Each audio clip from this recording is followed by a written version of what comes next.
น้องเสียงกระเจสำห้องแล้วก็เห็นลักรถกระบะหัวหน้าแต่ไปบ่รอดถึกจับดำเนินคดีป้องกันความสงบแขวงขมวนรายงานว่าวันที่6มีนาคม2026ผ่านมานี้เจ้าหน้าที่ป้องกันความสงบแขวงขมวนได้มอบรถกระบะยี่ห้อ Toyota Vigo สีขาวคืนให้เจ้าของเดิมภายหลังถูกคนให้ลักไปในวันที่17มังกร2026ท่านพันโทอินตาบุญเจริญหัวหน้าแผนกตำรวจสืบสวนสอบสวนป้องกันความสงบแขวงขมวนได้รายงานว่าในครั้งวันที่18มังกร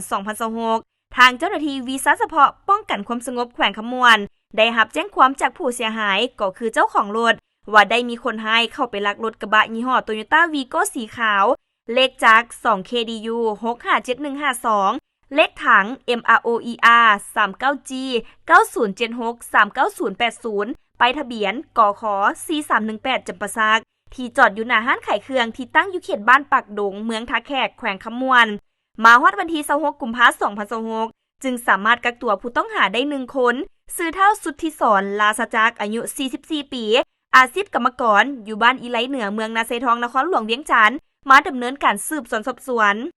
ผ่านการสืบสวนสอบสวนผู้เกี่ยวได้รับสารภาพว่า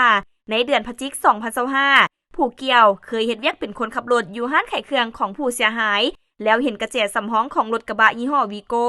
เลยมีแนวความคิดอยากได้รถคันดังกล่าวจึงได้เก็บเอาไว้จากนั้นผู้เกี่ยวได้ขอลาออกจากบ่อนเฮ็ดเวียกแล้วกลับเมืองอยู่บ้านมาฮอดวันที่17มังกร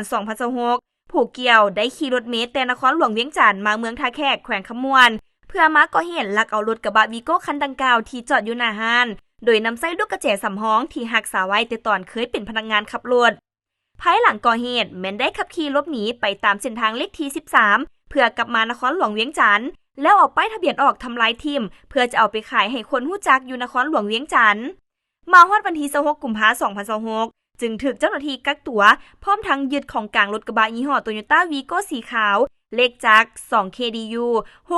657152เลขถัง MROER 39G 90 76 39080ไปทะเบียนกข